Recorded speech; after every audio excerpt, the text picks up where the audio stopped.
vous asseoir. Gloire à Dieu. Gloire à Dieu. Que le Seigneur vous bénisse. Ce matin, nous allons parler de la nécessité d'annoncer l'évangile. Amen. Le verset qui a été donné est dans le livre de 1 Corinthiens chapitre 9, à partir du verset 16, donc verset 16 et 17. 1 Corinthiens 9, 16 à 17. Si j'annonce l'évangile, ce n'est pas pour moi un sujet de gloire, car la nécessité m'en est imposée. Et malheur à moi si je n'annonce pas l'évangile. Si je le fais de bon cœur, j'en ai la récompense. Mais si je le fais malgré moi, c'est une charge qui m'est confiée. Un sujet de gloire, une nécessité. Amen. Amen. Si j'annonce l'évangile, ce n'est pas pour moi un sujet de gloire. Car la nécessité m'en est imposée. Et malheur à moi si je n'annonce pas l'évangile. Quand je disais ce verset avant, je ne parvenais pas à le comprendre dans sa profondeur. Parce que quand il dit que la nécessité, donc c'est quelque chose qui est nécessaire, mais à la suite, il dit malheur à moi. Malheur, pas parce que j'irai en enfer si je n'annonce pas l'évangile, mais malheur à moi parce que je vais souffrir. Je vais manquer beaucoup de choses. Malheur à moi parce que Dieu ne sera pas avec moi par moment dans ce que je fais. Regardez ce qui se passe dans les entreprises organisées. Vous allez voir qu'il y a les polices d'assurance, les ouvriers, les agents de maîtrise des cas. Et dans certaines entreprises, vous allez voir que les cas ont cette police d'assurance qui est à 100%.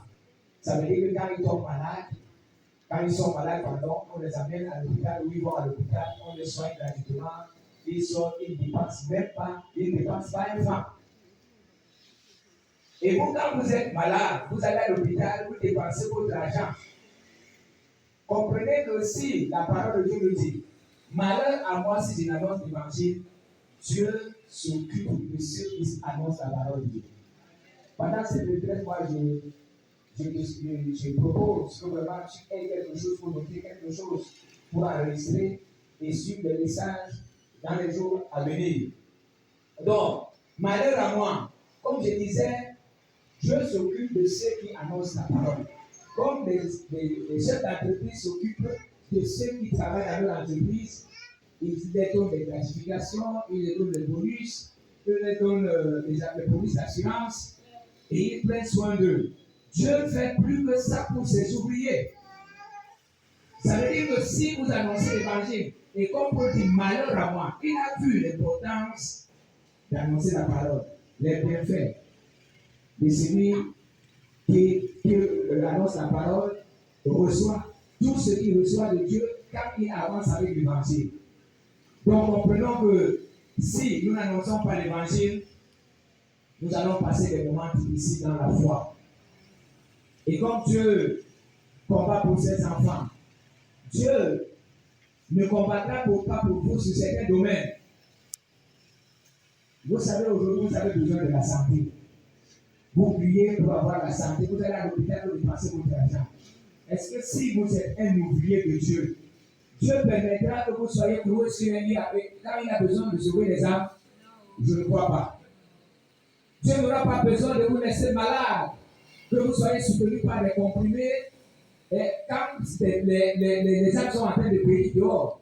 Mais aujourd'hui, quand Dieu lance un coup de dans l'église, il trouve des gens qui sont assis, qui sont des spectateurs, qui sont des observateurs, qui regardent le pasteur, qui attendent que c'est le pasteur qui leur demande de faire. Moi, je vais vous partager mon témoignage ce matin. Quand j'ai donné ma vie au Seigneur, j'étais pauvre, vraiment pauvre. Mais j'ai eu la grâce d'entrer dans une église de réveil et j'ai trouvé des hommes qui m'ont aidé. En la personne, par exemple, du papa de Sao qui est décédé, Et j'étais jeune.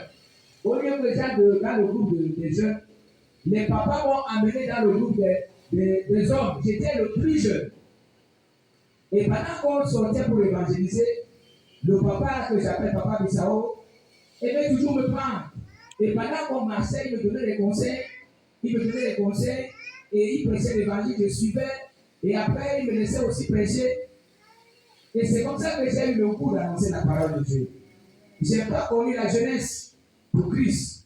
Et j'ai avancé avec l'évangile.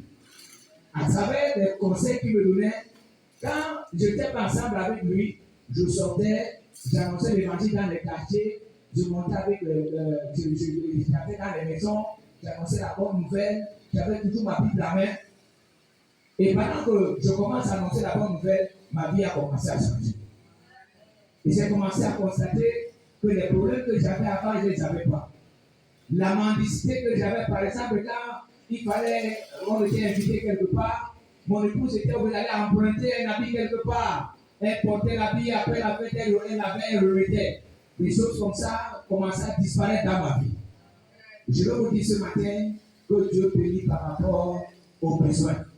Parce que vous êtes là par moi, vous criez Dieu bénis-moi, bénis-moi, bénis-moi. Dieu vous bénit pourquoi?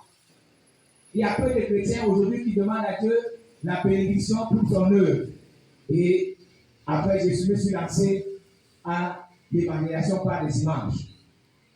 Pendant que je commence à évangéliser par les images, j'avais une brouette que j'utilisais pour porter le matériel d'évangélisation. Un jour, je suis allé à PK13 évangéliser. Pendant que j'étais en train de prêcher, j'étais engagé. Les bandits sont venus voler la brouette. Alors, ce soir-là, je suis rentré avec le matériel sur la tête. Et j'ai vu la main de Dieu dans ce que je faisais. Je me rappelle un soir, pendant que les enfants sont en train de rentrer avec la télé, il a plu. J'ai dit, Seigneur, j'ai l'évaluation demain, je sais où aller apprêter un téléviseur. Et les gens venaient, les gens venaient visionner, je priais, les gens se renversaient, les gens étaient guéris. J'ai dit, Seigneur, je vais faire comment? Je sais où aller pour apprêter le téléviseur. J'ai dit aux gens que demain, je dois continuer. Pendant que les enfants arrivent à la maison, ce soir-là, ils ont mis le téléviseur en marche, ça fait boum! J'arrive à la maison, je dis que le téléviseur a fait boum! J'ai dit, c'est fini. Je suis technicien, quand le téléviseur fait la boum, c'est fini, il faut réparer. C'est sûr qu'il y a quelque chose qui a explosé dedans.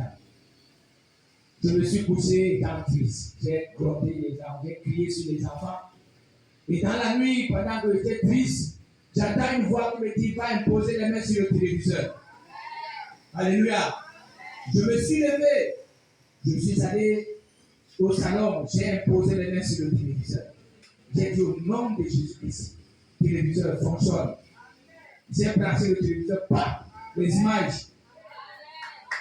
J'ai compris que mon Dieu est vivant. Et le lendemain, je suis allé, j'ai continué l'évangélisation. Gloire à Dieu. Gloire à Dieu. Et pendant que j'ai continué à annoncer la bonne nouvelle, je n'avais même plus de brouette, je n'avais plus rien. Un soir, je rentre, je trouve que c'est mon épouse qui a acheté une moto. Alors là, maintenant, je pouvais me porter le matériel sur la tête. Elle avait acheté cette moto à 100 000. J'ai commencé à utiliser la moto. Et je vais vous dire une chose. Avant la fois, j'ai voulu acheter la voiture parce que 350 000. Alors mon cousin m'a dit qu'il va la voiture. Je suis allé voir la voiture. Il me dit 3 500 000. Je lui ai dit que non, j'ai 350 000. Il s'est passé par abandonner les parties. Maintenant, quand je décide de me donner la voiture un jour, je vais au lieu de service, j'étais mouillé parce qu'il n'avait plus. J'étais sur ma moto. J'avais les chaussures mouillées, pantalons mouillés, corps mouillés. En dedans, je voyais les collègues venir garer les voitures. J'ai dit, ça c'est quoi? Que le fils d'un roi est à pied. Alléluia. Et les enfants des esclaves sont dans les voitures. Qu'est-ce qui se passe? Que je n'ai pas de voiture pour venir au travail, pour faire ton œuvre. La bataille. Un jour, quelqu'un est venu au lieu de service, on me dit, va lui montrer le travail. Et je suis allé lui montrer ce qu'il devait faire. Pendant que je marche, il est en train de crier derrière moi. Je vais vendre la voiture là aujourd'hui. Je vais vendre la voiture. J'ai dit que la voiture, tu as fait quoi? Pourquoi chauffeur qui criait. Il me dit, je suis fatigué de cette voiture, fais la vendre aujourd'hui. Je dis, elle est où? Il me dit, voilà la voiture. Je dis, ok. Est-ce que je peux essayer? Je n'avais pas de permis. Il me dit, oui, tu peux essayer. Je demande à un collègue de m'accompagner. Il est dans la voiture. Oh! Dès qu'on a dit, il me dit, achète le il a dit combien? Il m'a dit 500 000. Il me dit, prends. J'arrive sur le monsieur, je lui dis, monsieur, moi je n'ai pas 500 000, je vais te donner 350 000. Alléluia. J'avais besoin d'une voiture de 350 000 quand j'étais encore païen. J'avais oublié, hein, c'est ce que j'avais. Je lui ai dit, j'ai 350 000. Il m'a tendu la main. Alors, je lui ai dit, donne-moi les clés de la voiture. Il m'a remis les clés. Donne-moi les pièces de la voiture. Il m'a remis les pièces de la voiture. J'ai enlevé 2000 francs. Je lui ai donné. Je lui ai dit, rentre à la maison, tu viens chercher ton argent demain. C'était un jour férié. Il m'a dit merci. Il ne me connaissait pas, je ne le connaissais pas. Il est rentré chez lui et le lendemain, il est venu prendre ses 350 000. Alléluia. Si on vous montre cette voiture, et la fille de 300 000, pas quoi. Et là maintenant, je ne pouvais plus me mouiller, je ne pouvais plus porter les choses derrière la moto. Et là, j'avais un long châssis où je pouvais mettre les téléviseurs, et les chaises, et tout ce que je pouvais utiliser dans l'évangélisation. Dieu bénit par rapport aux besoins. Je disais que je vais vous partager mon témoignage ce matin. Peut-être quelqu'un sera fortifié. Alors, avec le temps, j'ai continué à acheter des voitures. Et je suis aujourd'hui à la 4e voiture. La dernière que j'ai achetée, j'avais des problèmes quand j'arrivais dans le village. J'ai dit, un jour nous sommes arrivés quelque part, on ne pouvait pas. J'ai dit, on ne peut pas traverser cet endroit. J'ai appelé les frères là où la campagne était programmée. Je leur ai dit, envoyez les motos nous chercher parce que ce que nous avons trouvé à l'eau, la voiture ne peut pas traverser. Nous avons déchargé la voiture. Pendant que nous sommes en train de traverser la boue, il y a une maman qui se met à nous gronder. On ne la connaissait pas. Elle s'est mise à nous crier, à crier dessus. Elle criait, allez me chercher cette voiture. Allez me chercher la voiture. Venez traverser, allez. Le frère m'ont dit, pardon, va chercher la voiture. On ne sait pas ce que cette maman a. Je leur ai dit au frère, la manière de faire de voir cette route. Si je pense, je ne sors pas de la voiture. Vous allez pousser. Ils m'ont dit, le frère va chercher la voiture. On ne sait pas ce que cette femme a. Nous avons chargé la voiture et j'ai démarré la voiture. Boum! J'ai traversé, frère. La boue entrait dans la voiture. A dit que comme la voiture était basse, quand ils sont entrés, il y avait la boue dans la voiture. Mais nous avons foncé. Nous sommes allés annoncer l'évangile. Au retour, nous sommes encore passés sans problème. Cette fois-ci, quand j'ai dit à Dieu, j'ai besoin d'une voiture. Il m'a donné une voiture 4x4 que je peux amener maintenant n'importe où. Comprenez que Dieu bénit selon les besoins. Si aujourd'hui vous avez besoin de voiture parce que vous voulez sortir d'une voiture climatisée, marcher et montrer aux gens que vous avez la voiture, vous n'aurez jamais de voiture. Demandez à Dieu de voiture pour la mission. Demandez à Dieu de voiture pour annoncer l'évangile. Demandez à Dieu la voiture parce que vous voulez que les pasteurs, les serviteurs de Dieu aillent annoncer l'évangile. Vous verrez Dieu se manifester. Il a dit malheur. Comme c'est malheur, vous attendez malheur, vous n'aurez pas. Les choses que les païens ont, vous allez les admirer, vous allez les apprécier, vous allez manger chez eux, parce que vous ne travaillez pas chez celui qui peut vous donner ces choses.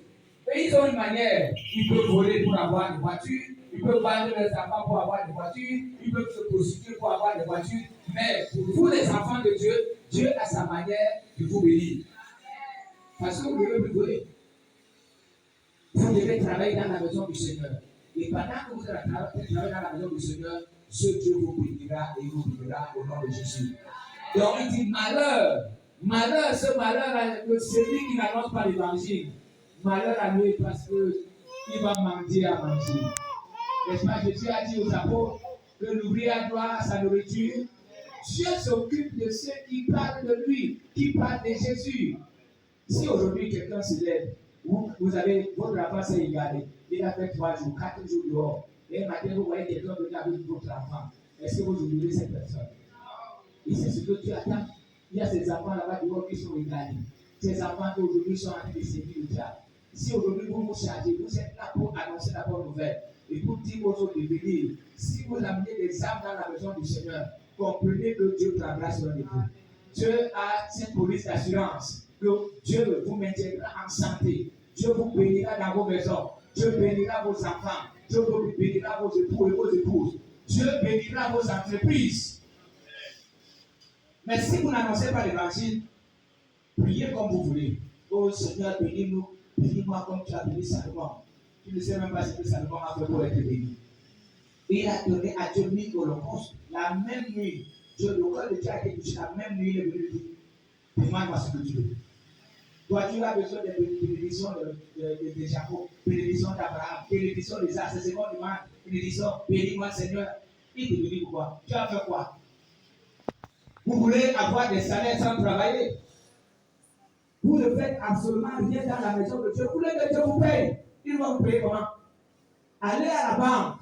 Si vous n'avez pas de compte bancaire, allez demander au banquier de vous permettre de sortir l'argent dans un compte. Il n'acceptera jamais. Il n'acceptera jamais. Je pense que plusieurs parmi vous ont le compte bancaire. Et peut-être plusieurs n'ont pas de compte. Allez à la banque et demandez au banquier. Faites un chèque, demandez un chéquier quelque part. Faites votre chèque et écrivez n'importe quel numéro. Dites au banquier, vous avez besoin de sortir l'argent. Et la première chose que vous demandez, la question que vous posez est que est-ce que vous êtes client, votre client? Quand vous avez dit non, vous n'avez même pas de compte ici, mais vous venez faire quoi? Vous n'avez pas de compte chez Dieu. Pourquoi vous voulez sortir l'argent chez lui? Vous voulez sortir les bénédictions. Vous voulez sortir. Vous n'avez aucun compte. Vous voulez que Dieu prenne l'argent chez lui, c'est lui-même. Vous voulez que Dieu prenne l'argent dans mon compte. Vous voulez qu'il prenne l'argent dans le compte de Jean. Il ne peut pas. Et c'est pourquoi les enfants de Dieu sont devenus des mendiants. Quand nous sommes rassemblés, c'est comme si notre Dieu avait voyagé. C'est comme s'il était mort depuis. Parce que quand Dieu nous regarde, il voit rien qui le pousse à nous bénir. Parce que nous ne sommes pas des ouvriers. N'est-ce pas la Bible dit que nous sommes ouvriers avec Dieu? Nous sommes le champ de Dieu. Mais est-ce que quand vous regardez dans votre vie, vous voyez que vous êtes ouvrier avec Dieu? Votre travail, c'est venir à l'église, chanter, danser, vous venez à quelle heure?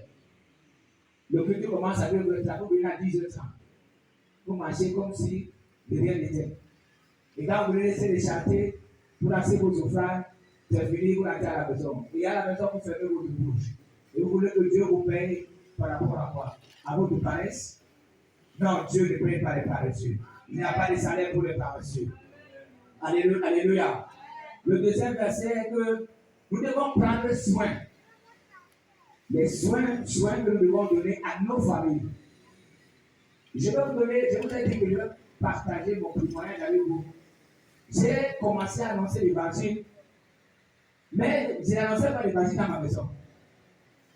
Ce qui fait qu'à un niveau, j'ai commencé à fuir ma propre maison.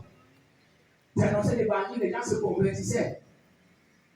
Alors un jour, j'ai lu dans la Bible que celui, nous allons lire, c'est dans le livre de 1 Timothée 5:8. Si quelqu'un n'a pas soin des siens, et particulièrement ceux de sa famille, il a renié la foi. Et il est pire qu'un infidèle. Et j'ai encore lu quelque part là où il était dit que si quelqu'un ne prend pas soin de sa maison, comment prendra-t-il soin de l'église? Je suis rentré, j'ai dit à mes enfants, vous savez, normalement je ne dois pas être serviteur de Dieu. Moi, je vois. Il dit que parce que je ne tiens pas ma maison dans une parfaite situation. Pour normalement, je dois arrêter de servir Dieu. Et je suis rentré, j'ai dit à Dieu, la manière que mes enfants se comportent, je me décide maintenant d'arrêter l'œuvre de Dieu. Il faut que mes enfants se convertissent. Il faut que ma maison change. Alors je suis allé, j'ai cherché les Bibles. Quand les gens demandent où ils sont où, il y a, je dis, on ne trouve même plus. Il y a certains qui étaient déchirés, d'autres n'en même plus. Je suis allé acheter les Bibles, 6 000. Je les ai partagés avec les saints du soir. J'ai dit maintenant, il rentre dans ma maison. J'ai commencé à annoncer l'évangile à mes enfants. Tous les matins, je les parle de Jésus. Tous les matins, je les évangélise. J'ai dit option, on va lire toute la Bible.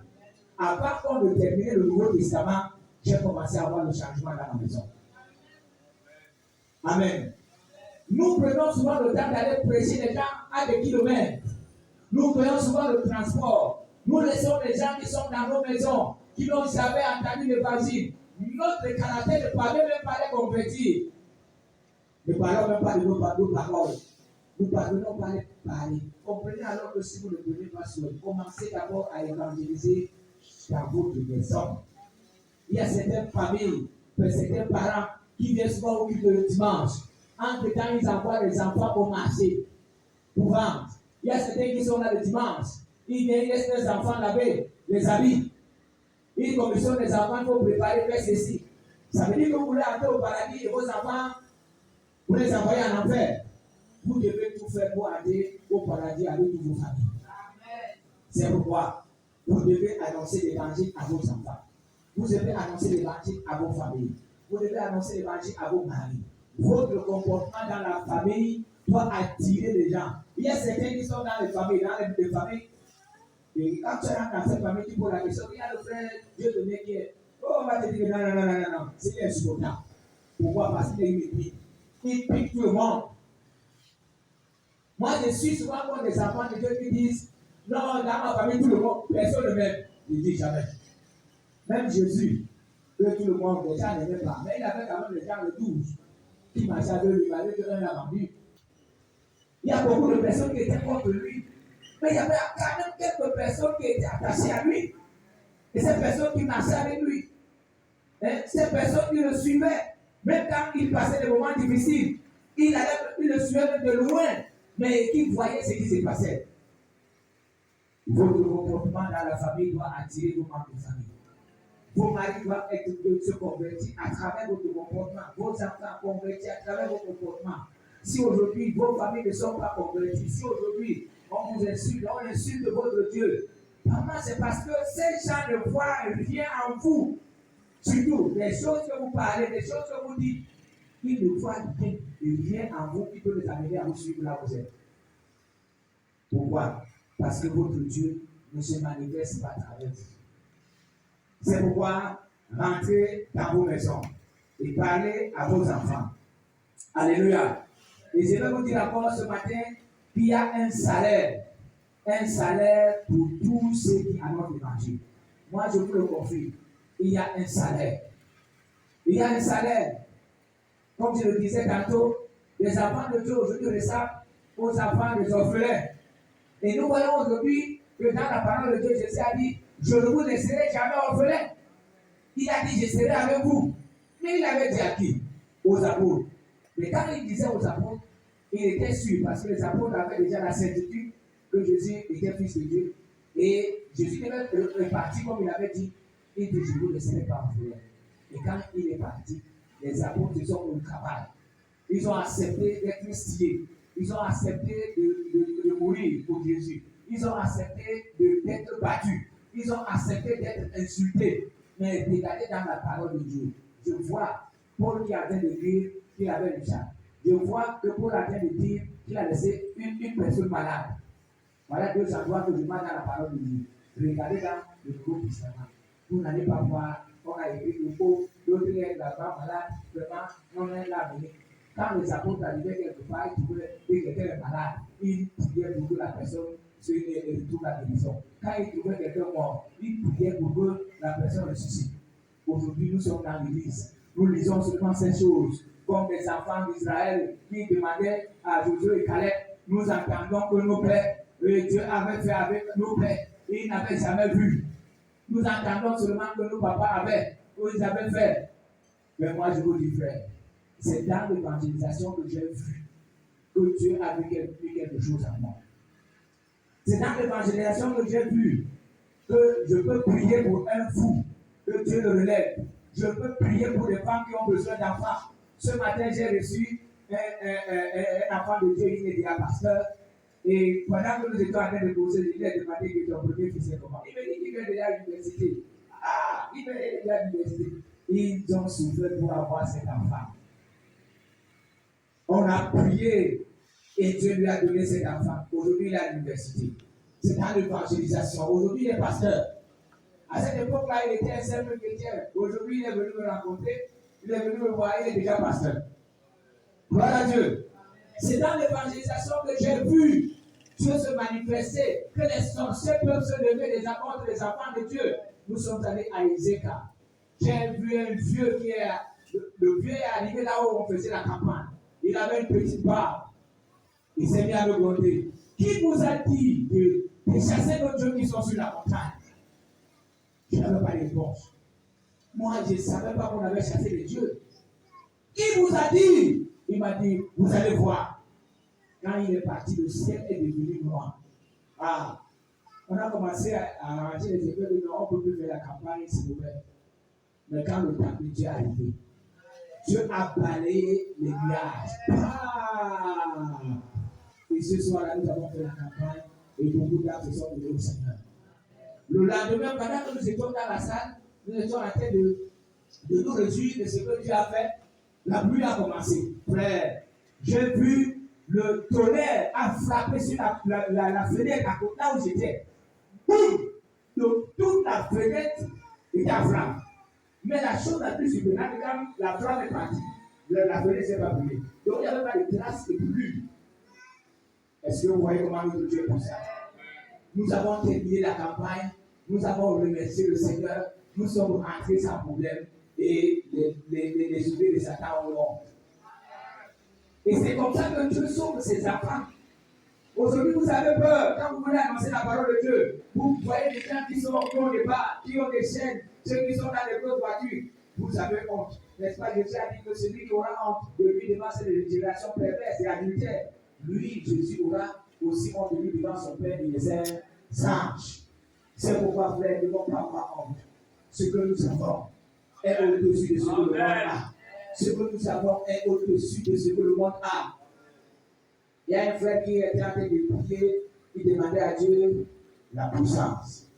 Il veut vivre. Je disais, il veut que les malades soient guéris, les morts ressuscitent. L'esprit était fatigué d'attendre le Seigneur Power. Holy Ghost Power. L'esprit dit le soir. Il est sorti ce jour-là, il s'est mis à parler de Jésus. Il a dit devant une maison, il trouvait le monsieur assis et il lui parle de Jésus qui sauve, qui délivre, qui guérit. Alors, le monsieur lui dit que tu as dit que Jésus fait comment? Il dit que Jésus-Christ guérit. Il dit que donc, si quelqu'un est malade, donc Jésus peut le guérir. Il dit oui. Il appelle le monsieur qui était grave, il dit amenez le malade qui est dans la maison, dans la chambre. On a porté le monsieur, on a voulu laisser devant lui, déposer devant lui. Alors il s'est mis à prier. Au nom de Jésus, le malade est mort. Voilà. La personne a dit, mon malade était ici. Il était fier de le voir malade. Maintenant, comme tu l'as tué, tu peux aussi la mort. Il a crié le quartier. Non, tuons-le, tuons-le. Et c'est dit aujourd'hui. Il a demandé à ceux qui étaient au quartier de pardon, ceux qui l'entouraient de pardon, avant de le tuer, laissez-moi prier. Alors il ferme ses yeux, il dit, Seigneur, tu vois alors là où tu m'as mis maintenant. Pendant qu'il a de dire à Dieu que tu vois là où tu m'as mis, il attend les gens crier, wow! Il ouvre les yeux, il regarde là où le cadavre était couché, il ne voit pas le cadavre. Il voit comment le cadavre, celui qui était cadavre, a fait des courir. Les sont prêts à travailler pour le Seigneur. Il a fait des courir. Et c'est là où Dieu a donné de Jésus, la force revient, le zèle revient. Et là, plusieurs personnes ont donné leur vie au Seigneur. Pourquoi ça s'est passé? Parce que l'Esprit voulait que la personne meure. Pour que plusieurs personnes viennent attendre l'évangile. Et qu'à la fin, que ces personnes donnent leur vie au Seigneur. Le frère avait quelque chose en lui. Mais il dormait au nom de Jésus-Christ. Au nom de Jésus-Christ. Au nom de Jésus. Et c'est ce que nous faisons souvent. Nous sommes en train de demander par puissance, tout ça. Nous avons ce que Dieu nous a donné. Mais nous restons là. La chose reste dans notre corps. Ça roule, ça roule. Et nous sommes là, nous demandons toujours. Frère, sortez. Allez annoncer la bonne nouvelle. Allez dire aux gens que Jésus est mort pour eux. Imposez les mains aux malades et Dieu guérira. Moi, j'ai cette expérience. J'ai vu Dieu guérir. J'ai vu Dieu délivrer. Nous sommes arrivés dans les villages. Où un jour, je me rappelle, nous sommes arrivés dans un village. le chef du village nous a dit, mes fils, il y a trop d'églises ici. Vous êtes venus faire quoi? Vous n'aurez pas de chrétiens. Nous lui avons dit que nous sommes venus annoncer la bonne nouvelle. Alléluia. Alors, pendant que nous avons terminé, quand nous avons terminé l'entretien avec lui, nous sommes sortis pour aller annoncer la bonne nouvelle. La conclusion est que le dernier jour, nous avons baptisé 6 adultes. Je ne dis pas que 3 ans, 6 enfants. Des adultes. Il y avait des personnes parmi eux, ces baptisés, qui avaient entre 40 ans, 50 ans, 60 ans et longtemps. Ce n'étaient pas des enfants. Et nous avons invité le chef du village à la clôture. Il est venu. Je ne sais pas s'il était. Il est venu. Et quand il est venu, il était étonné de voir que 6 personnes ont reçu le baptême. Nous avons ce que le monde n'a pas. Nous avons la puissance de Dieu. Nous avons l'onction de Dieu. J'ai fait un jeûne d'événement. Le dernier long jeûne que j'ai fait, c'était 40 jours. Ça veut dire que je ne mangeais pas toute la journée. Je mangeais seulement à partir de 22 ans.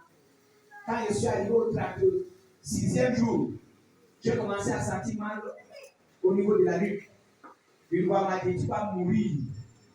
Comme Fomon, tu vas mourir. Il est mort pendant le jeûne. C'est comme ça que l'Esprit me disait. Il dit, mais il me laisse 4 jours. Je vais commencer à forcer. J'ai forcé. Le 37e jour, la voix continue avec 38e jour, je ne sentais plus rien. 40e jour, c'était merveilleux. J'ai continué mon jeûne. Quelques jours après, je suis en train de dormir. Je rêve qu'un esprit est venu me prendre derrière. Et une fois me dit que c'est le mauvais esprit qui t'a pris et il m'a déjeté dans le ravin. J'ai dit, ramène-moi là où tu m'as pris. Parce que Jésus m'a donné le pouvoir. Le mauvais esprit m'a ramené et m'a déposé là où j'étais assis. Je louais Dieu. Comme là, quand il m'a déposé, il s'est mis à tourner seulement, donc il ne peut me toucher. Je lui ai dit que Jésus m'a donné quoi? Le pouvoir. Et nous ne croyons pas ça. Jésus vous a donné le pouvoir. Vous faites quoi avec? Il vous a donné le pouvoir. Aujourd'hui, vous êtes incapable de chasser même les mouches. Je dis les mouches. Vous avez le pouvoir à vous. Vous êtes incapable. Les cafards passent à la maison, sont à la maison, vous criez qu'ils sont venus. Les souris passent, vous criez, et vous avez le pouvoir. Ne parlons pas des hommes qui sont dehors. Dieu vous a donné le pouvoir. Si le monde est comme il est aujourd'hui, c'est parce que les enfants de Dieu ont fermé les bouches. Les enfants de Dieu ne parlent plus de Jésus. Ne parlent plus de celui qui sauve. Et aujourd'hui, si on veut animer les galeries dans les chaînes, dans les radios et autres, il faut qu'on parle des pasteurs qui sont, ou on passe des sketchs, des faux pasteurs. Et les gens sont fiers de faire ça. Ils se moquent de nous.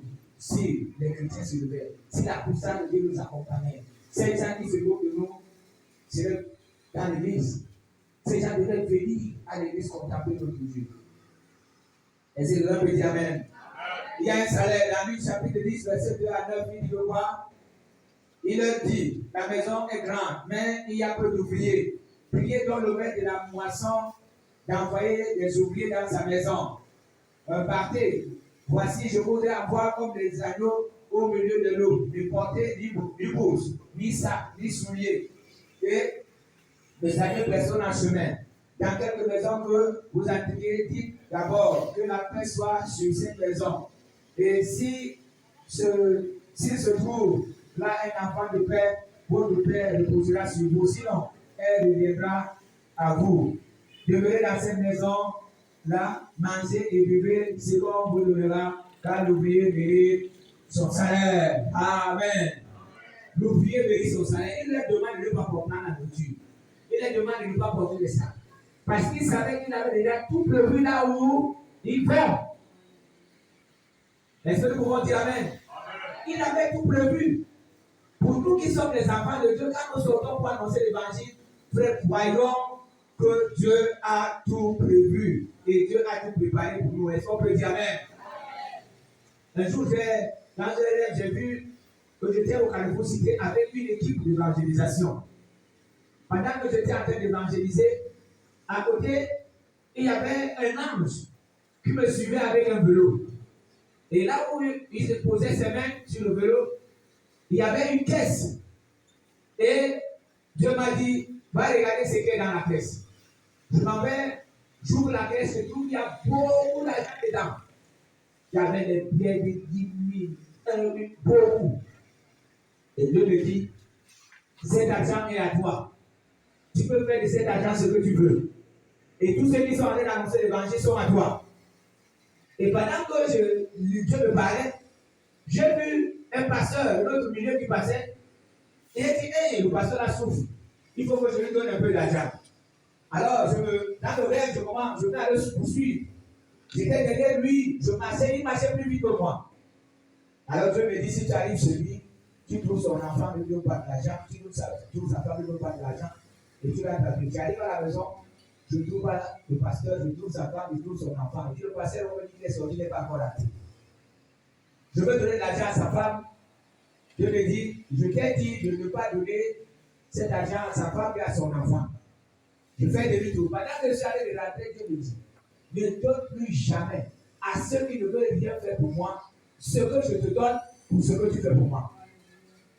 Et depuis ce jour, frère, j'ai compris que les enfants de Dieu sont misérables à cause de ceci. Ils ne font rien pour Dieu. Ils ne font rien. Ils sont là seulement pour venir à l'église. Les offrandes, quand ils ont trop donné, c'est 100, 200, 500 ou 1000 francs. Ils ne font rien. Et quand il faut aller annoncer la bonne nouvelle, ils n'annoncent pas. Nous parlons de l'évangélisation, ils n'évangélisent pas. Les traités sont là, ils ne parlent même pas, quand ils veulent par semaine, distribuent. Donne au moins un traité ou 2 traités à quelqu'un. Non. Mais nous attendons les bénédictions d'Abraham. Nous attendons les bénédictions d'Isaac. Ici, Jésus a demandé à ses ouvriers de ne pas prendre le sac, de ne pas prendre de nourriture, de ne pas prendre le bâton. Et il savait qu'il avait déjà tout préparé pour eux. Nous voyons des églises aujourd'hui où on parle seulement du voyage, on parle de la bénédiction, on parle de quoi? Du mariage. Et c'est là où vous voyez les gens courir. Les gens sont là, ils courent parce qu'ils ont besoin des choses que Dieu a promis. Et ils ne cherchent pas Dieu. Ce que je vous conseille, mes frères, cherchez Dieu. Parce que quand vous allez trouver Dieu, vous aurez le voyage, vous aurez le mariage, vous aurez l'argent, vous aurez la santé. Mais si aujourd'hui vous sautez Dieu et vous voulez tomber seulement sur ce que Dieu a promis, vous êtes trompé. C'est pour ça que ceux qui vont là-bas, on les renverse aujourd'hui, on les renverse demain, on les renverse après-demain, on les vend de l'huile, ils vont acheter, on les vend de l'eau. Aujourd'hui, on vend même le sel. Et c'est comme ça que ces bandits qui sont là-bas s'enrichissent. Ils achètent de ces voitures et les pauvres qui ne lisent pas la parole de Dieu pour comprendre que Dieu est capable de te donner la guérison dans ta chambre. Ce n'est pas parce que tu as entendu qu'on fait les miracles là-bas. Et tous les miracles ne viennent pas de Dieu. Comprenez que le diable fait aussi des miracles. Jésus a dit, vous les connaîtrez par leurs fruits. C'est pourquoi ce matin, mes frères, je vous conseille de former un bloc avec Jésus. De former un bloc et de marcher avec lui. Et d'annoncer son évangile. Et de dire aux gens que Jésus est mort pour eux. Et d'annoncer cet évangile qu'il a demandé d'annoncer depuis. Les bénédictions descendront sur vous et sur vos familles. Gloire à Dieu. Gloire à Dieu. L'ouvrier a droit à quoi? À son salaire. Donc si vous avez besoin d'avoir le salaire dans la maison de Dieu, prévenez les ouvriers du Seigneur. Je n'ai jamais vu quelqu'un qui s'est donné à évangéliser, qui a marché et qui presse réellement l'évangile, qui presse l'évangile, mourir à famille. Aujourd'hui, j'ai lu un verset biblique ce matin avec mes enfants. C'est dans le livre on a lu le livre d'Ésaïe, et Ésaïe qui dit, j'ai vu toute l'œuvre de Dieu. J'ai vu que l'homme ne peut pas trouver ce qui se fait sous le soleil. Il a beaucoup se fatiguer à chercher, il ne trouve pas. Alléluia. Il a beaucoup à se fatiguer. Je ne sais pas ce qui se passe aujourd'hui. Nous voyons les sœurs qui restent au marché pendant toute la journée. Et si vous allez au marché, vous allez trouver d'autres qui sont là, elles sont assises là-bas, elles attendent des clients. On cherche l'argent. Et cet argent qu'on ne trouve jamais. On cherche l'argent le matin, on cherche l'argent la nuit. Et comme on cherche l'argent, c'est comme ça qu'on s'éloigne de Dieu. On s'éloigne de la prière, on s'éloigne du jeûne, on s'éloigne de tout. Parce qu'on a besoin d'argent. Si vous n'allez pas faire celui qui donne l'argent, vous n'aurez jamais cet argent. Vous allez travailler, vous aurez de l'argent, mais cet argent sera dissipé dans le problème. Vous allez amener vos enfants à l'hôpital, vous irez à l'hôpital, les bandits viendront arracher une partie. Et même dans ce que vous achetez comme marchandise, on vous trompera. Mais si aujourd'hui vous prenez la ferme résolution que moi je vais servir mon Dieu, je vais honorer Dieu, j'ai un programme d'évangélisation. Comprenez que pendant que vous êtes en train de vous occuper des âmes perdues, Dieu sera en train de s'occuper de vos affaires. Je ne vais pas dire que vous ne devez pas travailler. Moi, je vais travailler aujourd'hui. Et demain, je vais travailler parce qu'on a un travail spécial. Mais à cause de ce que je sais, que nous avons en retraite, j'ai dit je ne travaille pas. Et si je travaille aujourd'hui, je vais avoir beaucoup d'argent. Demain, encore beaucoup d'argent. J'ai dit je ne travaille pas. J'ai la retraite. Et je dois écouter. Je dois assister à la retraite. Mais vous voyez certains enfants de Dieu qui sont fiers de dire que non, j'étais comme si s'excusaient. Un jour, Dieu m'a dit, je regarde ce que les païens font. Quand ils ont des problèmes, ils prennent des permissions. Mais toi, tu ne prends jamais des permissions quand il y a des problèmes dans l'église. Quand il y a des problèmes dans l'église, j'ai eu honte, frère. J'ai eu honte ce jour.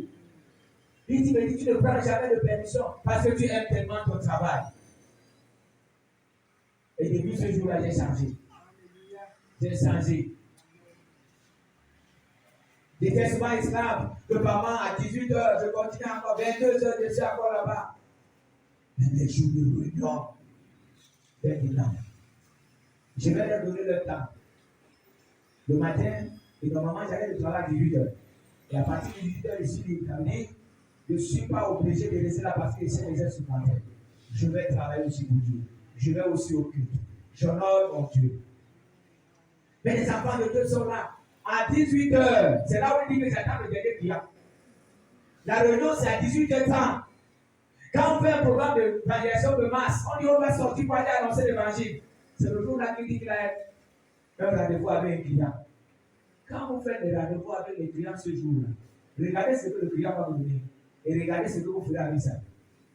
Vous allez vous pleurer devant Dieu. Pourquoi tu n'avances pas? Pourquoi tu ne progresses pas?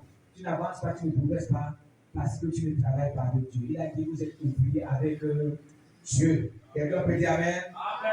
Quelqu'un peut dire Amen? Comment quelqu'un peut dire Amen? Alors, si nous refusons de prêcher l'évangile, plusieurs personnes iront en enfer. Même nos membres de famille. Un jour, Dieu m'a montré que j'étais au bord de l'enfer et je voyais comment les gens tombaient. Frère, ce qui me faisait savoir que c'est les hommes qui tombent dans l'enfer, c'était les cheveux, les mains et les pieds. Parce que les gens tombent dans l'enfer comme de l'eau qu'on verse comme ça dans un récipient. Je voyais seulement les gens de l'autre et après je voyais les mains, les pieds. J'ai dit que, hey, donc c'est les gens qui sont en train de tomber. Et quand je regarde dans l'enfer, je vois des enfants. Je dis non, mais si les adultes vont en enfer, les enfants, on fait quoi? Je vais les faire sortir. J'ai cherché une corde, j'ai lancé dans l'enfer. Alors, j'attendais que les enfants attendent la corde et commencent à les faire sortir. Quelqu'un m'a tapé ici, je me suis tourné, et quand je me tourne, je trouve que c'est un ange. Il me dit, ce n'est pas ton travail. Si tu veux que les gens ne tombent plus ici, va annoncer l'évangile dans le monde. Est-ce qu'on peut acclamer le Seigneur? Si tu ne veux plus que les gens tombent ici, va annoncer l'évangile dans le monde. Alors c'est pour ça qu'aujourd'hui, quand je suis dans les carrefours, les gens me traitent de fou. Le jour, un collègue me dit, hey, toi aussi tu es dans les carrefours. Je lui dis que oui. Il me dit que hey, ne fais pas ça. On me traite de fou parce que quand on voit mon rang social de service, on dit, mais lui aussi va au carrefour. Je me tiens souvent au carrefour. Quand je vois mes collègues, je vais les traiter. Et c'est eux qui font les commentaires de ces oh, on l'a vu, le pasteur, au carrefour, il est dans le prêcher. Moi, je sais ce que j'ai fait. Je sais que pendant que je suis en train de faire ça, le nombre de personnes diminue. Les hommes sont en train d'accepter le Seigneur. Alléluia. Et entre-temps, je sais que j'ai un salaire. Et rien ne me manquera parce que mon Dieu va s'occuper de moi. il va me donner de l'argent. Il y a une chanson qu'on est en train de chanter que Dieu nous a donné des bienfaits. Quand on a été à quelque part, là, quand on veut chanter, moi, les gens disent qu'il m'a donné de l'argent. C'est toujours comme ça qu'ils chantent. Oh, dis donc, que ce Dieu-là est merveilleux. Ce qui fait aujourd'hui qu'on ne parvient pas à servir le Seigneur, c'est parce que par moment, on ne voit pas ce que tu as fait. On est là, on voit seulement qu'on souffre dans la foi. Oh, on ne marche pas. Oh, depuis que j'ai donné ma vie au Seigneur, c'est la souffrance. Ça ne marche pas. Regardez dans le livre de Jean, chapitre 9. Vous allez voir un monsieur que Jésus a guéri. On a voulu convaincre ce monsieur qui dit que Jésus était l'abatard, que Jésus est un démoniaque. Il a dit, dites tout ce que vous dites. Mais moi, je sais que j'étais malade et il m'a guéri. On a appelé sa famille, venez témoigner. La famille a eu peur. Qu'on devait l'exclure de la synagogue. On dit que non, il est adulte de manière nulle. On appelle le jeune homme. Toi, tu crois que cet homme, il dit que moi, je sais une chose. Qu'il soit tout ce que vous dites là, mais moi, je sais une chose. Il m'a. Et il a commencé à annoncer partout. Allez dans Marc chapitre 5, vous allez voir le démoniaque que Jésus a guéri. Et il a délivré de la légion. Quand Jésus veut entrer dans la barre, il veut entrer aussi. Jésus lui dit que non. C'est ce que je te conseille. Hein. Voilà, rentre. Rentre d'abord. Quand il est rentré, il a dit qu'il ne va pas avec toi. La Bible dit qu'il est rentré. Il n'a pas fermé sa bouche. Il s'est mis à proclamer ce que Jésus a fait. Et il a annoncé l'évangile d'appart. Mais aujourd'hui, nous ne voyons pas ce que Dieu a fait. Vous étiez des prostituées. Vous étiez des voleurs et des brigands. Moi, j'avais un ami voleur avec qui on volait. Il est mort. Et on me dit que je n'ai même pas pu avant sa mort, puis avant de lui se décomposer, parce qu'il est allé voler les tôles de quelqu'un. Mais moi, je rends grâce à Dieu. Parce que pendant que lui continue à voler, il m'a appelé dans sa maison, j'ai commencé à le servir. Gloire à Dieu. Pourquoi je ne dois pas témoigner pour lui? J'étais dans une équipe quand j'ai commencé le travail, et on était au nombre de 5. Donc 5 personnes. Quand j'ai donné ma vie au Seigneur, les autres se moquaient de moi. Ah, ils disaient, oh, moi, c'est lui, si tu vas où? Et quand je parlais de Jésus, ils se moquaient de moi. Eh bon, pas noyade. Le deuxième, le chef de gang, est mort. Parce que c'est lui qui était comme le chef de gang, c'est lui qui nous plaçait. Il disait non, aujourd'hui on va la cité sécurité des femmes, on va la tête va t'apporter.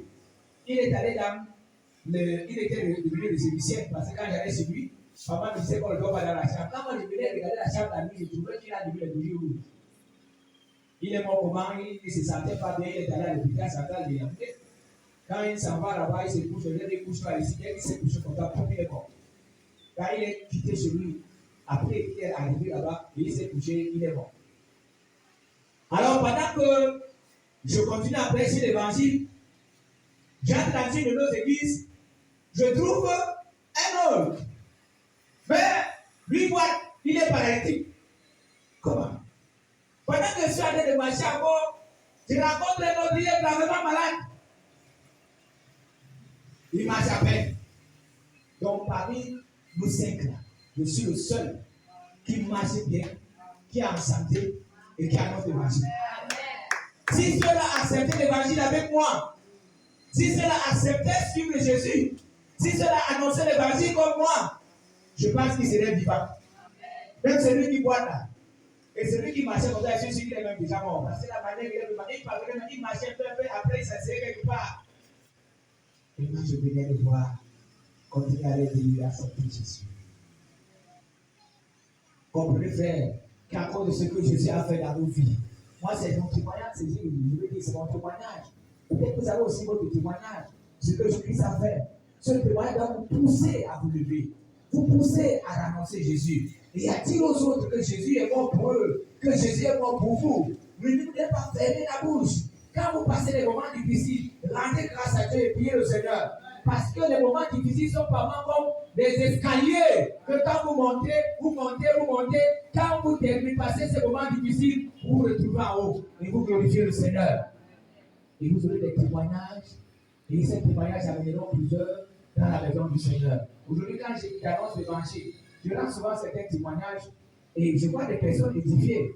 Et pourtant, quand moi je passais ces moments-là, je pleurais, je gémissais. Je gémissais, maintenant moi je dis à quelqu'un que j'ai passé. Quand quelqu'un me dit, tu ne sais pas, pasteur, par où je suis passé? Tu es passé par où? Il me dit, je lui dis que non, moi j'étais au-dessus de ça. Quand toi tu es passé, moi je dis que je suis passé. Ma part était le plus dur. Mais je continue à persévérer. Il y a un serviteur de Dieu qui a perdu sa femme. Ces derniers temps, je suis allé le voir. Pendant qu'on était en train de parler, il voulait me montrer que sa femme a mis long dans la maladie. Quand il a terminé, sa femme a fait 8 ans. Je lui ai dit, la mienne a fait 20 ans. Il a fait comme ça. Donc, comme tu penses que ta part a fait 8 ans, moi, c'est plus 12. Alléluia. Et moi, je persévère toujours. Dieu l'a appelé, mais je continue toujours. J'annonce toujours l'évangile. Je parle toujours de Jésus. Gloire à Dieu. Gloire à Dieu. Gloire à Dieu. Donc ne pense pas que tu passes des moments difficiles. Si tu me dis ce matin que non, pas ce pas ce que je vis, non, je vais te dire que tu ne vis pas. Tu n'as pas de problème.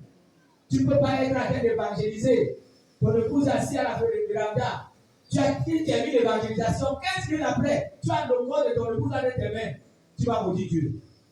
Je suis passé par là. Et c'est la grâce à Dieu. Jusqu'à présent, je rends grâce à Dieu. Parce que je sais que tout ce que tu fais est bon.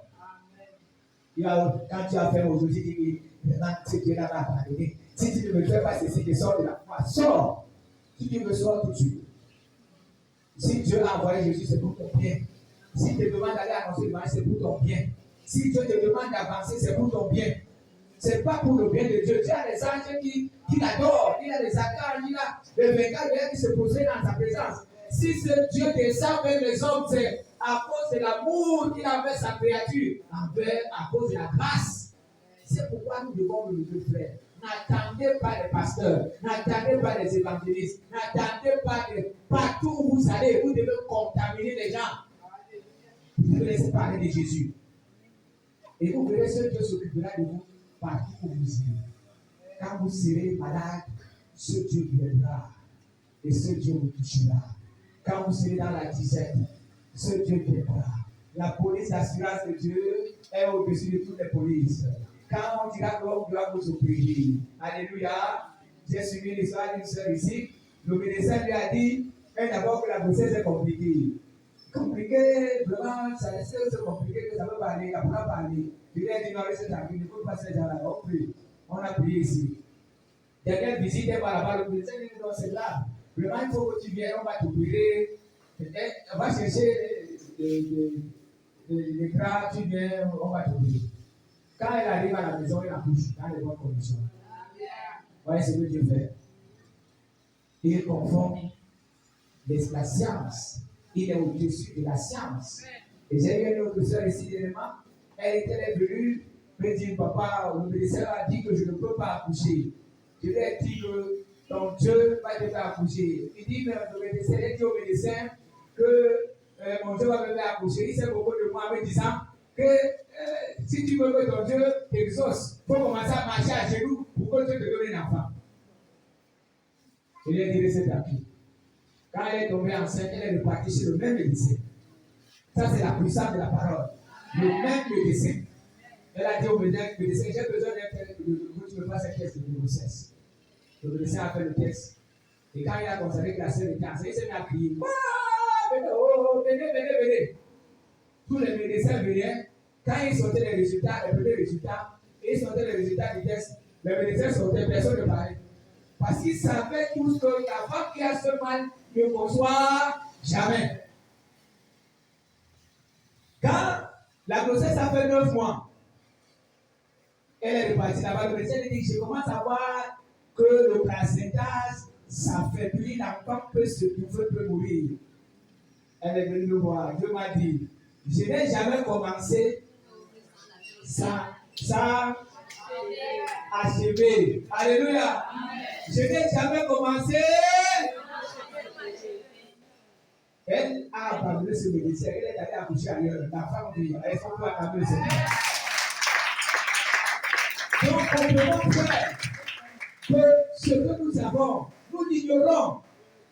Chacun de nous devait se lever ce matin, le pasteur, le serviteur de Dieu.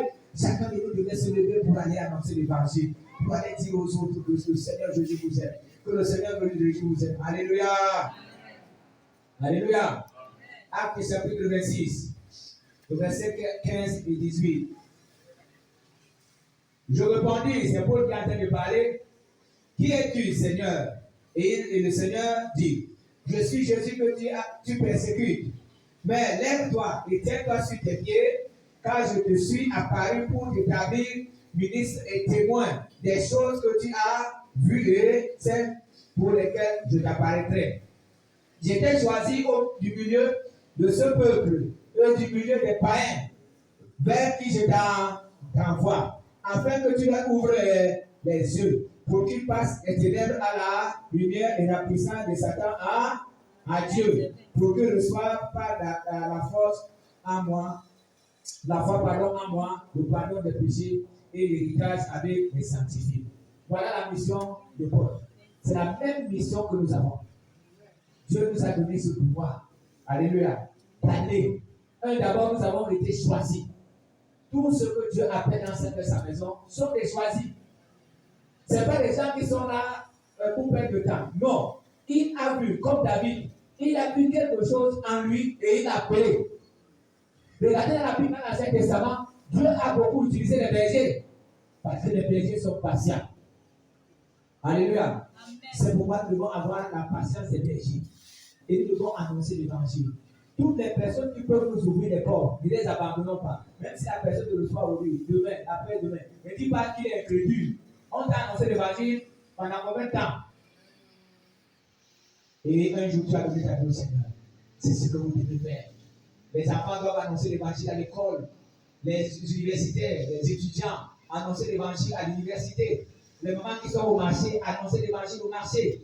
Vous qui êtes dans les quartiers, annoncez l'évangile dans les quartiers. Annoncez l'évangile dans vos maisons. Tout ce que vous ferez pour Dieu aura un salaire au nom de Jésus-Christ. Est-ce que quelqu'un peut dire Amen? Quelqu'un peut dire Amen? Dieu nous a donné le pouvoir. C'est pour ça qu'il a dit dans le livre de Luc 10, 17, 19, il dit, je vous ai donné le pouvoir de marcher voici, je vous ai donné le pouvoir de marcher sur les serpents, les scorpions et sur toute la puissance de l'ennemi, et rien ne pourra, parce que c'est Dieu qui décide. Personne ne peut vous toucher. Même si vous êtes au milieu des sorciers, même si vous êtes au milieu des vampires. Moi, j'ai travaillé comme ça à côté d'une salle de égyptiens. Ils se rassemblaient là-bas pour annoncer l'évangile, pour prier, pour faire des incantations. Moi, j'allais de l'autre côté pour annoncer l'évangile, s'il vous plaît. Et je priais avec ceux qui venaient. Tout ce que je disais, que je suis en train de prier dans cette maison, parce que c'est un égyptien qui va de la maison. Et c'est lui qui avait de la maison le terrain aux égyptiens. Donc, de ce côté, moi je priais, de l'autre côté, les égyptiens faisaient ce qu'ils faisaient dedans. Mes frères, quelques années plus tard, il y a un frère qui est venu dans cette église, il n'est pas là ce matin. Il est sorti d'une église pour cette église. Parce que l'église, là où il persévérait, était loin de sa maison. Alors il demande à son pasteur qui voulait venir persévérer ici. Le pasteur lui dit que, pardon, si c'est chez le pasteur là, bah, je connais cet homme. Parce que quand j'étais aux Égyptiens, il nous dérangeait. Chaque fois qu'il faisait ses prières, on ne pouvait plus rien faire, on ne voyait plus rien. Alléluia. Regardez, chaque fois que moi je faisais la prière, et vous allez voir, dehors, ils avaient des voitures. Moi je venais, j'étais un piéton à cette époque. Mais ils avaient des voitures, de partout, de grosses voitures. Mais pendant que moi, le piéton, ne vaut rien, je venais, je priais, et je priais, par la puissance de Dieu descendait, et les Égyptiens étaient en train de garder le Dieu. Vous êtes là aujourd'hui, vous ne savez pas ce que vous êtes. Est-ce que vous savez que ceux qui font les pratiques occultes, quand ils vous voient, ils tremblent? Vous ne savez pas? Quand vous ouvrez la bouche pour parler, disant, Jésus nous a donné le pouvoir. C'est pourquoi, mes frères, cessons de garder cette puissance. Cessons de garder ce pouvoir. Que chacun de nous se lève. Parce que nous sommes dans l'armée du Seigneur. Vous ne pouvez pas être dans une armée et vous avez les armes. Vous ne parvenez pas à les utiliser. Pourtant, l'armée est en guerre. Non, nous sommes en guerre. Parce qu'il faut arracher ceux qui sont dans les ténèbres. Commencez à faire des groupes. En dehors des groupes, sortez, annoncez l'évangile. Il y a des traités là. Levez-vous et partagez les traités. Demandez au Seigneur de vous aider. Que les problèmes que vous avez, je veux dire les problèmes que vous avez, ne doivent pas vous éloigner de Dieu. Au contraire, ces problèmes doivent vous approcher de Dieu. Et ces problèmes doivent vous amener à travailler dur pour le Seigneur. Ce qui est une honte pour vous aujourd'hui sera un témoignage demain. Est-ce que tu peux dire Amen? Est-ce que tu peux dire Amen? Ce qui est une honte pour toi aujourd'hui sera un témoignage demain. L'essentiel est que tu te mets au travail. Alléluia. Alléluia. Et comprenez à la fin que tant que vous demeurez enfant dans la maison de Dieu, qu'est-ce que je veux dire? Tant que vous attendez toujours qu'on vous demande de faire. Moi, j'ai dit quand j'ai commencé, les frères m'ont aidé. Mais quand j'ai commencé à sortir seul, je n'avais plus la pression d'un homme, mais j'avais la pression de gens perdus. Et je sortais pour parler de Jésus. Et c'est à ce moment que Dieu a commencé à me confier les grandes choses. Si vous êtes enfant, n'est-ce pas, dans le livre de Galates, chapitre 4, verset 1, il dit: or, aussi longtemps que l'héritier est enfant, je dis qu'il ne diffère en rien d'un esclave, quoiqu'il soit le maître de tout. Mais il est sous les tuteurs et les administrateurs exploitants marqués par le Père. Tant que vous êtes encore enfant dans la maison de Dieu, Dieu ne vous donnera pas les grandes choses. Il ne vous donnera pas. Demandez les dons, il ne vous donnera pas. Parce que vous êtes toujours enfant, vous attendez que c'est le pasteur qui vous pousse pour l'évangélisation, que le pasteur qui vous pousse pour aller faire ceci, que le pasteur qui vous pousse. Soyez entreprenant. Et quand vous restez comme ça avec votre père, vous décidez de faire quelque chose de votre père. Aujourd'hui, on parle d'évangélisation. Vous décidez que vous devez commencer à annoncer la parole. Pendant que vous serez dans un carrefour en train de parler de Jésus, si Dieu vous montre comment les anges sont en train de vous protéger et comment il est en train de se manifester, vous aurez le courage de continuer demain. Pendant que vous serez en train d'annoncer l'évangile dans le quartier, les gens se moquent de vous, les gens vous insultent. Si Dieu vous montre comment le ciel est dans la joie pour une âme que vous avez gagnée, vous aurez le courage de continuer. C'est pourquoi, frère, n'arrêtons pas d'annoncer l'évangile. N'attendons plus l'ordre des pasteurs. Regardez ce qui se passe. Quand vous avez, je commence par les étudiants et les élèves, quand vous avez eu votre diplôme, vous étiez content, n'est-ce pas?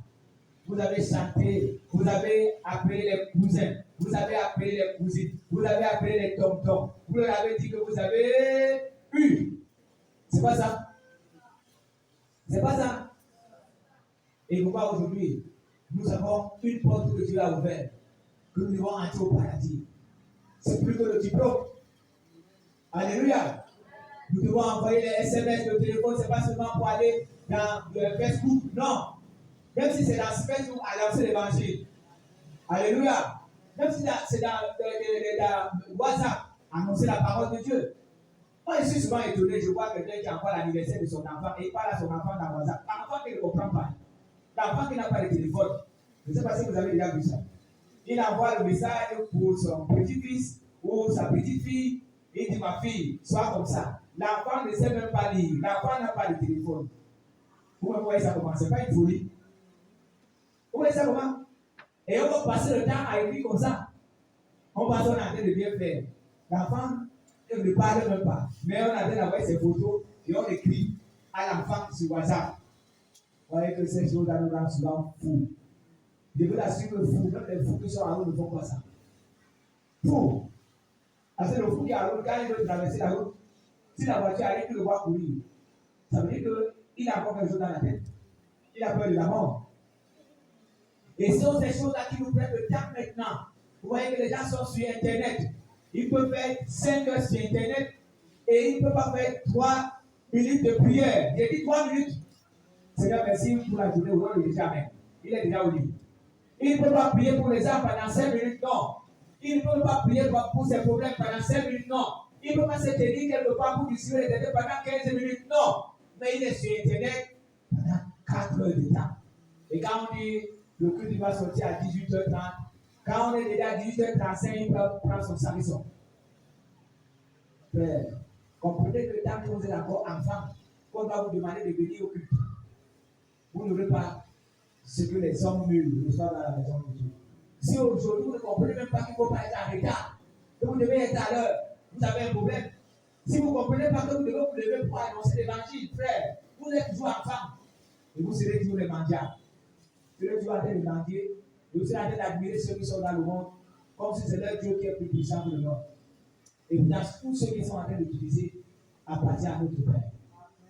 C'est pourquoi, frère, que ce matin, que chacun de nous décide que non, je vais faire comme le démoniaque de Jean chapitre 9.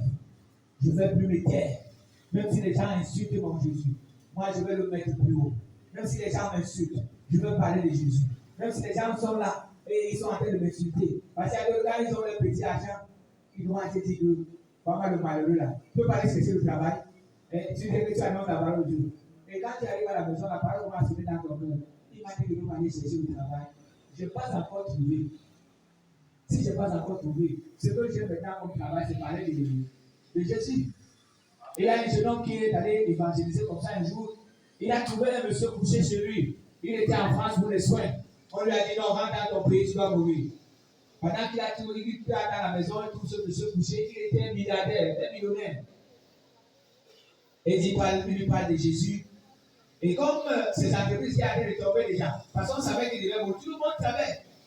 Ceux qui volaient déjà parce qu'ils savaient que le disciple va mourir, qui va encore sur les affaires. Ce jeune homme lui a parlé de Jésus. Et ce jeune homme a prié pour lui.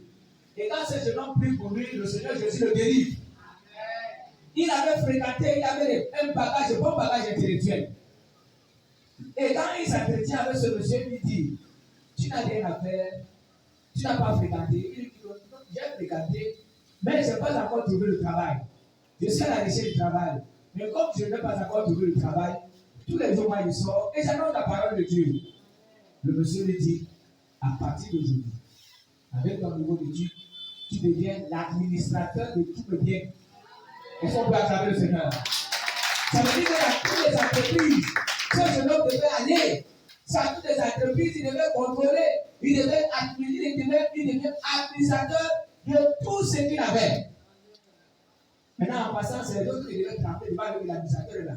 Parce que le patron est déjà guéri. Alléluia. Attention. Le mari que tu cherches est encore dehors. On va lui parler de Jésus. Ton travail est encore dehors. C'est pendant que tu seras en train de travailler. Dieu verra que, oh, la personne est en train d'évangéliser. Elle a besoin d'aller à ce beau village. Elle n'a pas l'argent de transport. Et Dieu va vous donner un travail. Et comprenez que Dieu ne vous donnera jamais un travail qui vous doit de lui. Faites très attention. Vous qui annoncez l'évangile régulièrement.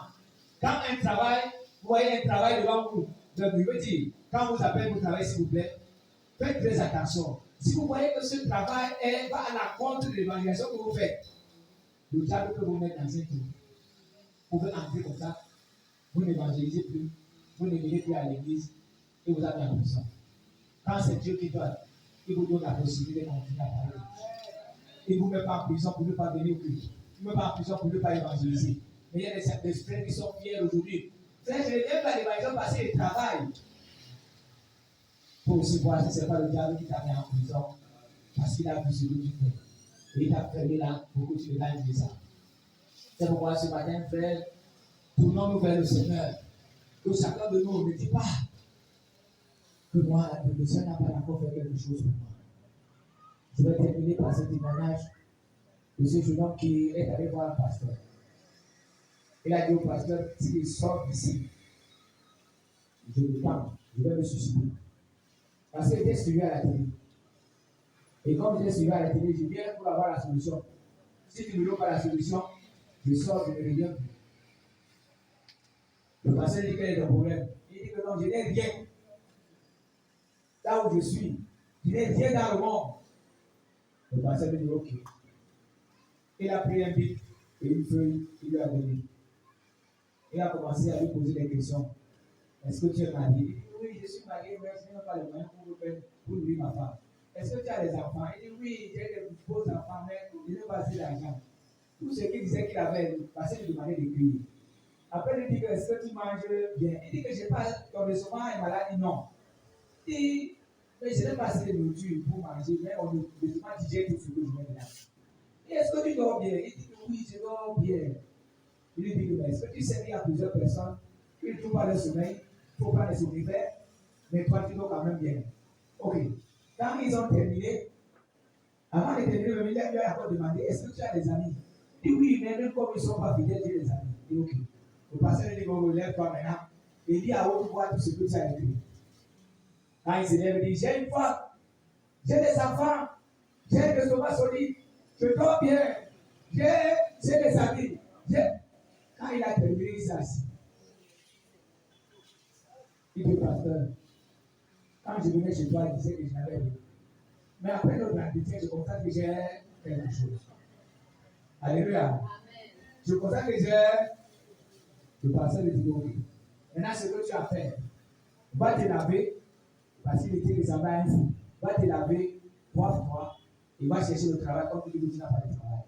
Il est allé chez lui, il s'est lavé, il s'est habillé, il a mis la cravate, il a commencé à chercher le travail et il a eu le travail. Maintenant, quand il trouve un travail, il appelle le pasteur. Il dit, non, les gens me traitent avec respect. Les gens me traitent avec respect. Le pasteur lui dit, oh, maintenant tu comprends que c'est toi qui étais un problème. C'est toi-même qui étais un problème. Ce n'est pas le travail. Ce n'est pas les choses que tu n'as pas. Tu avais. Et c'est la même chose que nous faisons dans la maison de Dieu. Quand tu poses la question à un enfant de Dieu, chaque fois, il va te dire, Dieu a déjà fait quoi? Et c'est pour ça que parents, il reste assis. Il voit que ceux qui sont dans le monde sont heureux. Et lui, il a dit, comprends que tu as quelque chose. Et quand on regarde dans ta vie, tu as fait beaucoup de choses qui doivent t'amener à évangéliser et à dire aux autres que Dieu est fidèle, que Dieu peut, que Dieu a fait. C'est là que vous poussez, même si votre foyer a des problèmes. Non, ne vous inquiétez pas. Dieu va t'occuper de ça. Même si votre corps est malade, Dieu va vous accorder la guérison. Si aujourd'hui vos corps sont troublés, Dieu va les fermer, il va mettre l'argent dedans. Alléluia. L'essentiel est de vous lever. L'essentiel est de travailler. Je vous ai parlé de la police de Dieu. Quand Dieu ne peut pas vous laisser malade, quand il sait que les âmes doivent être sauvées. Dieu ne peut pas accepter que les médecins vous arrachent l'argent, que les pharmaciens vous arrachent l'argent quand il a besoin d'argent pour l'évangélisation. Si vous êtes à ce niveau-là, c'est qu'il y a un problème. Le dernier témoignage que je vais vous donner, c'est le témoignage d'une soeur. Elle avait des problèmes aux yeux, on a dit qu'on devait ouvrir ses yeux et on a demandé 400 000. La soeur est rentrée à la maison. Elle a mis 400 000 devant Dieu. Elle a dit à Dieu, je ne peux pas donner 400 000 à l'hôpital quand il y a des problèmes à l'église. Moi, je vais verser les 400 000 à l'église. Ce que je demande, guéris-moi. Elle est venue à l'église, elle a déposé les 400 000. Et quand les pasteurs ont prié pour elle, Dieu a guéri ses yeux. Sans opération. Faites aussi des défis comme ça, vous laissez que Dieu fasse. Parce que parfois, quand on vous dit que ça ne va pas vous aider à pleurer, vous aider à gémir, vous n'entendez même pas faire Dieu pour demander que c'est le moment. Dieu vous a créé pour être en santé. Jean dit de quoi? Il veut que tu parles, toi, à parler. Alléluia. Et que tu prospères à tout égard. Nous non seulement devons être en santé, nous devons prospérer. Et notre prospérité viendra de ce que nous voulons avec Dieu. Et nous allons aussi aider. Si aujourd'hui, on ne parle pas de toi dans la famille, les personnes vont que Dieu ne peut rien faire. Mais si aujourd'hui, tu commences à travailler avec Dieu, tu verras ce que le Seigneur te donne. Que le Seigneur vous bénisse. Que le Seigneur vous bénisse.